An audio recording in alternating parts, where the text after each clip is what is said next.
It's time now for the award-winning #1 local talk show in Northeast Pennsylvania, The Sam Lesante Show. Now here's your host, Sam Lesante. Well, folks, let's see here. 50,000 people every day do this.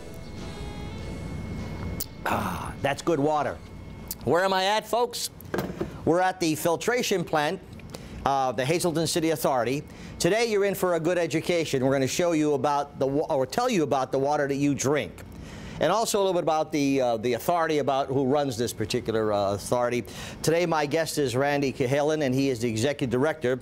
And we're going to talk about, we often wonder about, is this water, okay, safe to drink? 50,000 of us every day in the greater Hazleton area drink it, and let me tell you, it's very good, very clear. Randy, question is this, okay? We always concerned, we hear about water is so important to us today. Where do we get the water, first of all? Well, the Hazleton system gets the water from 5 sources, basically. There's 3 on the eastern side of town and 2 on the western side of town. They're all in the outside areas, and we pump up on the mountain here in Hazleton. But they're very good quality sources, and there's a couple of things that I'll mention that really set us apart, kind of, and I tell people all the time that the water quality here is probably as good as any in the country, and I really mean that, because, and I truly believe that it is, and there's some reasons for that. We'll go through some of the reasons, but the first reason is the sources of supply. The 4 reservoir sources that are very well protected because we own most of the land around the watershed around the sources. Our forefathers way back in the late 1800s in the Hazleton area really looked at what they could do to protect the watershed, and we purchased most of the land around our reservoirs. So it's very well protected. It's mountain streams and reservoirs. The other source, the main source, is the Lehigh River, which is a trout quality stream. So the bottom line is the sources coming into this filtration plant are extremely good. And that's the first reason why the water quality here is as good as any in the country. You can imagine if you're on a river source and you've got a huge watersheds feeding into that river. You've got runoff, catalog runoff. You've got pesticides and herbicides that are put on fields that deal with. You've got all kinds of debris and contaminations. You've got wastewater plants upstream. All those things affect the quality coming into the plant. Whereas here, we really don't have to worry about that. We have very good water quality coming in, and that's the primary reason why people here get as good a water as anywhere in the country. What about the chlorine and all the stuff that you have to, they say, well, they put so much stuff in the water to kill bacteria. What are you putting in the water? How safe is it versus, just getting spring water? Well, all the chemicals we use in treatment are food grade chemicals. Now, what do you mean by that? Well, it means that you can put them in the water without harm. They don't harm anybody. The only thing is chlorine is, by itself, chlorine is a deadly chemical. But in very low amounts in water, it causes disinfection of the water to make sure that it's safe. Mm-hmm. So it's a chemical that's used for disinfection. It's required by all the regulations that you have some kind of disinfection to make sure that the water is safe.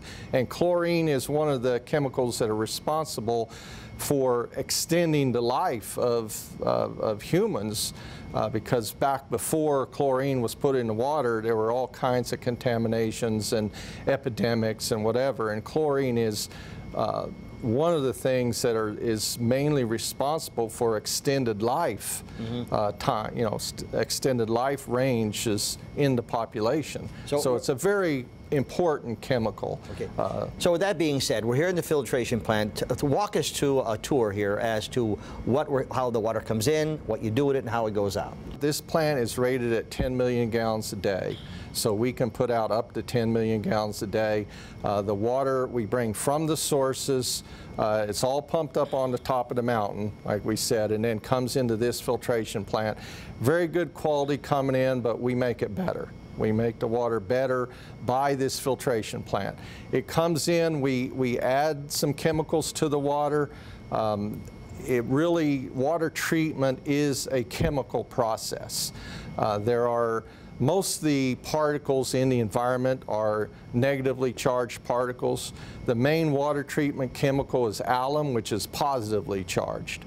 And we try to match the negative and positive charges in order to cause that attraction that is really essential to treat water. And once you get that attraction, you start building out of these small particles that would pass right through a filter, you start building a particle that's big enough to either settle or filter out of the water, and that's what water treatment is, building a big enough particle to filter or settle out of the water. Okay, so here, you're filtering the water. First of all, it's quality water coming in to begin with, okay? And now, so my fear is, now, for example, and seriously, folks, I'm not pretending at all. This water is fantastic. Really, I'm really enjoying it. No taste. I have no aftertaste. There's nothing to it. Nothing smells. It's very clear. And why is that? Well, some people will tell you, like in the city, oh, don't drink the water in the spigot, don't drink this, don't drink that, and we start getting, they say, well, they're putting chemicals in, and you just explained that, okay? So do I have a fear? Should I have a fear about the water that comes out of this place? Not as long as this filtration plant is here, and as long as it's working properly. And how do you know if it's working properly at all times? Because the reason that you treat water is to remove particles. You remove dirt particles, you remove bacteria particles, you remove algae that cause taste and odor, you remove most of the particles that are in the water. Not 100%. You remove most of them, and then disinfection does any other type of killing of any smaller particles that may be there. But the main purpose of water treatment is to remove all the particles into water, and that's what you have. That's what makes it clear. That's what makes it safe, and then the disinfection with chlorine assures that it's safe into the distribution system. Now, you said that you put certain parts into the water that clear this up, okay? How do you monitor this? How do I know if there's more chlorine coming in or there's not enough? How do you monitor to make sure that the water is always consistent? Well, we have a very high technology plant here. We have a lot of different instruments that tell us that. Everything from the turbidity of the water, which is the amount of particles in the water, to the monitoring of the pumps that are coming on and off, the amount of chemicals we feed, how much water's going through each of the processes in the plant. But basically, the way we do that is to monitor the processes with equipment, with electronic equipment that tells us, for example, those negative charges in the environment. Most of the particles are negatively charged. We add alum, which is positively charged, to match that number. So the bottom line is an instrument that measures the charge of the particles tells us how much alum to feed. So and that's constantly being monitored? It's constantly being monitored through that first process that we bring the water in. We add the alum and mix it with the water, and that first process is building that particle that we talked about. So when the water is going out, which is being distributed to those 50,000 people that drink the water every day or use the water every day, that final process has been monitored, and you know that it's safe going out. And if something should happen, there's a warning that would tell you that there's something wrong with it. A lot of instrumentation that tells us that monitors the turbidity of the water, the amount of chemicals that are fed, each of the processes through the plant, which are coagulation, which is that first chemical process, and then flocculation, which is building a larger particle of those small particles, and then filtration and disinfection are all the four processes through the plant, and we monitored them all very closely to assure that they're all working properly and the water leaving here is good. Another testament to the quality of water at this plant, before 1992, the Hazleton area didn't have a filtration plant. This plant was built in 1992 and went online in 1993. Before that, we took the water right from the reservoirs and chlorinated it and adjusted the pH and sent it out to the public. The customers will remember that, I'm sure, but yes, that tells you how good a quality the water was prior to this filtration plant. And now that we have the filtration plant, it makes it that much better, and it gives us that barrier between the sources and the customer, where you have a filtration plant that does an excellent job of removing the particles. Now, how do we know that we have enough water supply, okay? Because we hear when, you know, there's drought conditions or we need rain. If you're listening to the news, they'll tell you, oh, we need rain. Does that mean that the water supply up here diminishes as well, or do you have it covered? Well, we always would like to have more water. We'd always like to have more supply. As it rains, we have reservoirs that, when those reservoirs are full, we have plenty of water. But under drought periods, those reservoirs can go down, and you know, we're pretty comfortable here in Hazleton since we've gone to the Lehigh River, and we've got a 2.5 million gallon per day allotment from the Lehigh River.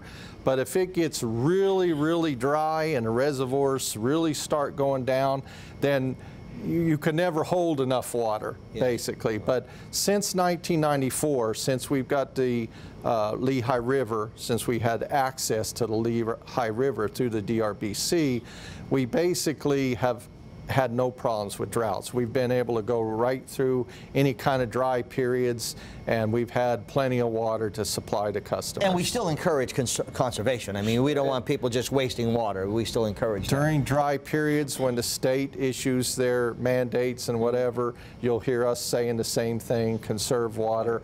Even though we may not be in a desperate situation that some other systems are, it's still good to do it. It's still good to do it. In this plant, because of the very good water quality coming in, we cause that chemical treatment in the beginning to build a particle, and then we have absorption clarifiers. Basically, the water comes up through those absorption clarifiers.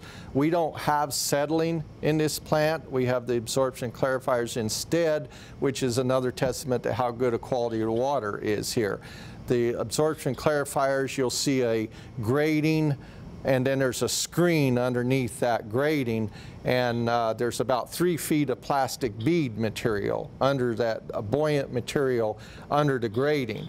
And the water actually comes up through that bead material, and it acts as a roughing filter prior to the primary filters. So in this plant, because of the water coming in is so good, we don't have the settling process like a lot of plants do. We have the absorption clarifiers.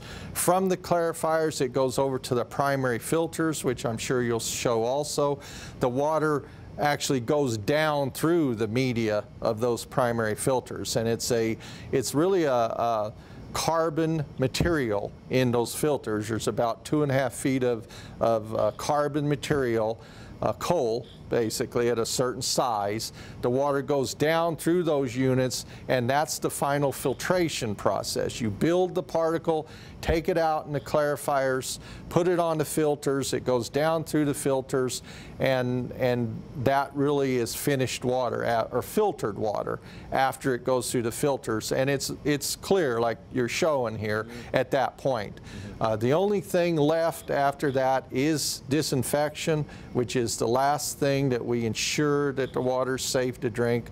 We add chlorine to the water as a disinfectant so that when it goes out into the distribution system and to the customer's home, we can assure that that water is still safe to drink with the chlorine in it.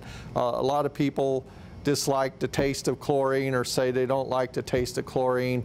Once you're used to it, you don't even notice I don't that taste it's anything there. in there. I mean, you can get used to the taste of chlorine, and most people do. They don't even notice it, but the chlorine is essential.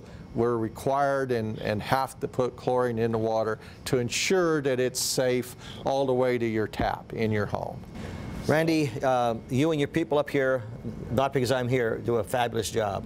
I can see you've been always passionate about this, the water in town, and the people here are very dedicated, and that's a tribute to everybody up here. We have a great organization. That's why I thought we would expose what you do up here to the public so you know what kind of water you're getting, folks. Randy Cahalan is the Executive Director. Folks, we come back.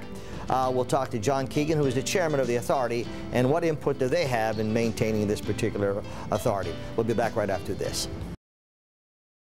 Thanks for staying with us, folks. You're watching the Sam Lesante Show, and I want to thank you so much. Folks, last month alone, we had over 1.5 million impressions on our website, ssptv.com. Every show we have, as you know, is there on the website, including the show we're doing right now at the filtration plant up here at the Hazleton City Authority, Water Authority. We are telling you that you can go to our website, breaking news every day. Thanks for making our news #1 in the greater Hazleton area. We really appreciate that. Folks, clear water is what we're talking about today. 50,000 people every day drink the water that comes out of the Water Authority here. We're here at the filtration plant.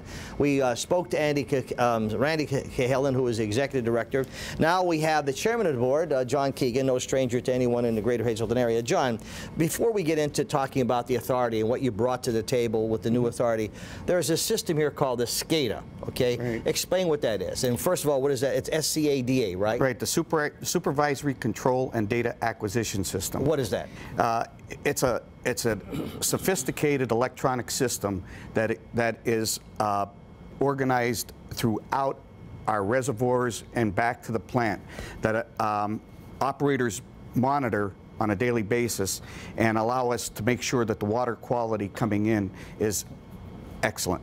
And here, as Samuel will show, the monitors, we're monitoring the different areas and locations, et cetera, as well? Exactly. We're monitoring our tanks, we're monitoring the reservoirs, which are the sources, and it allows the operators, if something happens at one of the reservoirs, to shut it down. You talked about drought situations. We try to draw our water from the closest reservoirs, and then as we need more water, we go out. And in a drought situation, we go to the Lehigh River. And this system tells the plant operators and supervisors exactly what's going on. Okay, now let me ask you this. I don't know why I say I'm going to let you ask you. I'm going to ask you anyway. Randy, who I think is an expert in the area, in the field, the people you have work here are quality people, and I'm not saying that because I'm here. They're experts in their field and they're dedicated to this position. Now, you come in as a water authority. It's a political appointment. Mm-hmm. Now, what does the authority do, and what have you done to help these people, not hinder them? Well, what I did, Sam, when I took over was I saw a culture that I didn't support as a business person. I felt, as you said, Randy is tops in his field.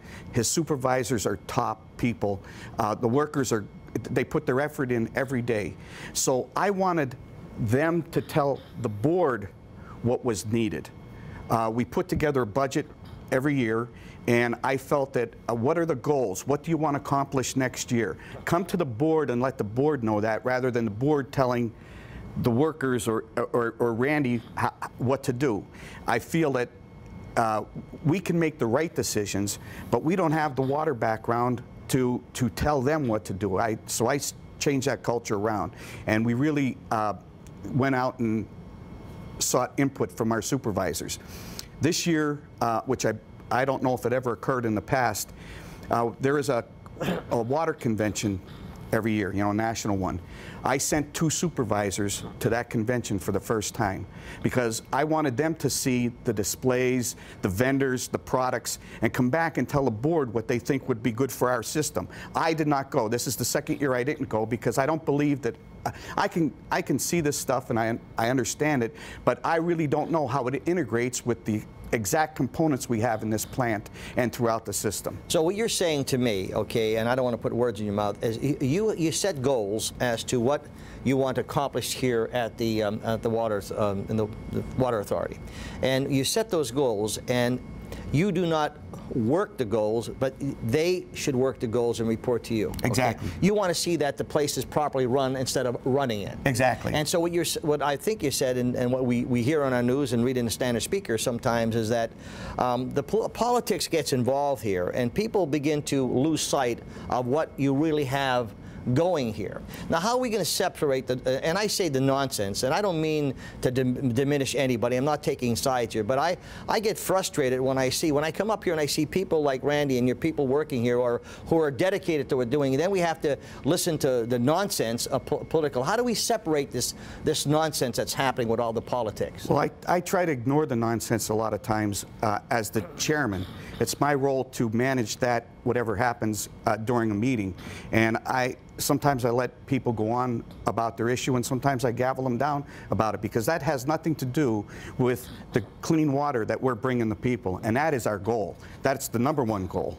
They always say the proof's in the pudding. When we were talking to people that work here randomly, and I ask them about, what do you think about John Keegan? What do you think about Randy? I get high praises, and high praises of what you've done so far and what you're going to do. Folks, I'm talking to John Keegan. We come back, I'm going to take a short break. I'm going to get into politics here, and let's try to clean a couple things up, because the thing that frustrates me the most is we have so many good people working in this area that are doing such a great job of what they do. And then what happens? People have their political agendas and blow everything out of proportion, and it shouldn't be that way. Stay with us. Welcome back to the Sam Lesante Show, folks. I'm Sam Lesante. Pure water is what we have in the greater Hazleton area. 50,000 people drink this water every day. I just drank it, and it's good, clear water. We're here at the water filtration plant for the Hazleton City Authority. We spoke to Randy Cahalan, and you saw what happens here. You know the show is repeated many times. Check the Standard Speaker for our times, or go to our website, hit our schedule. You see our schedules and how you can watch the show. John Keegan is the chairman of the authority here. And John, we were talking about the political thing here, okay? Now, no secret, okay, it's on my news, on the Sam Lesante Show, at City Council. We have some concerns here. Political change was made with the board, and it seems that John Keegan's name keeps coming up, okay? For whatever reason, you've been accused at City Council meetings that, you're telling the mayor what to do, you're telling city councilmen what to do, you're writing letters to the editor, you're writing the resolutions. John Keegan's behind everything. No matter what you say, Sammy, John Keegan does all this stuff, okay? So now my question to you, John Keegan, is, are you doing that? Absolutely not. Sam, what's going on is, as you said, there was a change in the direction of the board. There was an appointment that some wanted made, and it didn't happen. So now it's become, let's have a temper tantrum over this. I think there's been 11 council meetings. I bet you if you check the tapes, my name has been mentioned 6 times, whether I'm there or not. I was called out by one councilman. He kept calling my name out at the meeting. Finally, the 3rd meeting, I had to go there and address why he was calling out my name. Well, that councilman accused you of writing the resolution for Absolutely keeping false. People, they're not talking. That councilman, and he's, I mean, I like him. He's a good friend of mine. But let's talk about. I mean, this is public. He says, you're behind. You tell Joe what to do. Absolutely you tell Perry what to do, etc. And so these are the kind of things that people start creating that, and then if people don't like somebody, then they're saying, yeah, I told you so, and then all of a sudden the nonsense happens, and city administrators can't perform their jobs. Randy can't perform it. He can perform it, but under duress, and all this bull crap happens. Well, it's obstructionist. That's what's going on, because they aren't calling the shots. The budget issue. Yes, I went and I talked to the city administrator about the budget for 2 hours, grilled on questions. As a concerned citizen, I'm a 2 taxpayer Hazleton resident here, and I think they forgot that. So when I go to a council meeting and I talk to them, or I talk to the mayor about something, it's no different. They have their clique of people they talk to, so they want to point out that I talked to somebody. John, so they tell me this. What you and Joe Yunuzzi are doing is this. Now, who are you trying to kid? You're trying to set this up to sell the authority. You want to sell the authority, and that's what you're doing. You're building this up to the, and I'm hearing this every day. Now, darn it, are you going to sell the water authority, or are you not? There are no plans to sell the assets of the water assets of the Hazleton City Authority. What I believe is going on is the councilman that keeps bringing that up, he doesn't have a clue how to fill in the $600,000 deficit that they're going to have next year. So he keeps bringing this up because he's going to blame somebody else for it happening because he didn't come up with any ideas. He sits and he asks the mayor, what are you going to do about the $600,000 deficit? I want to know from council who passes the budget, what are you going to do about the $600,000 deficit? It's your budget. You pass it. The mayor does it. The mayor makes it. You pass it. And I think that's where we're calling them out, just as we've been doing a business on your performance. Nothing wrong with constructive criticism, nothing wrong with, and I think every councilman deserves an answer. Okay, that's what they're there, and they deserve an honest answer. So, and you do need that other side to bring these certain things up. But Sam, council meetings aren't meant to be a theater for thespian production. That's what I'm getting at. The point is that, and I said this a number of times, they've asked us at Channel 13, SSP TV, why don't you televise city councils? Well, let me tell you, I don't necessarily want to do that because there are people that come into Hazleton that are looking to either relocate or to bring businesses. Exactly. And when they see circus atmospheres, not that construction is not bad, but we have some people going to your meetings here, some people going to city council meetings that just want to make a spectacle of themselves, an embarrassment to the town, and I don't think that's proper. Sam, I sit on the board of the Hazleton City Authority, the Hazleton Housing Authority, and then you have the mayor. Wouldn't it make sense that we try to collaborate and make Hazleton better? What does collaboration have to do with running people? It's collaboration. Nobody's running anybody. Anybody knows the mayor. You cannot run him. Yeah. We sit as a group and try to figure out how are we going to move this area forward. It's changed. Let's deal with the change and let's move forward. I think, well, I had it on my board. We had opposition. We always said, let's sit down, have a decent discussion. We'll agree to disagree. When we leave, let's have a beer together and let's not be personal. John, thanks for your time. Thank you, Sam. Folks, I could go on and on. We're going to bring John on the Sam Lesante Show to talk about more of the political. But right now, the most important thing is here at the Hazleton City Water Authority. We're here at the filtration plant. You already see now what the water, how the quality of water you're getting, and hopefully you'll learn something with this. SSPTV.com, Sam at SSPTV.com is my email. Give me a call, and I'll be more than happy to discuss any comment you have. We'll see you next time on the Sam Lesante Show.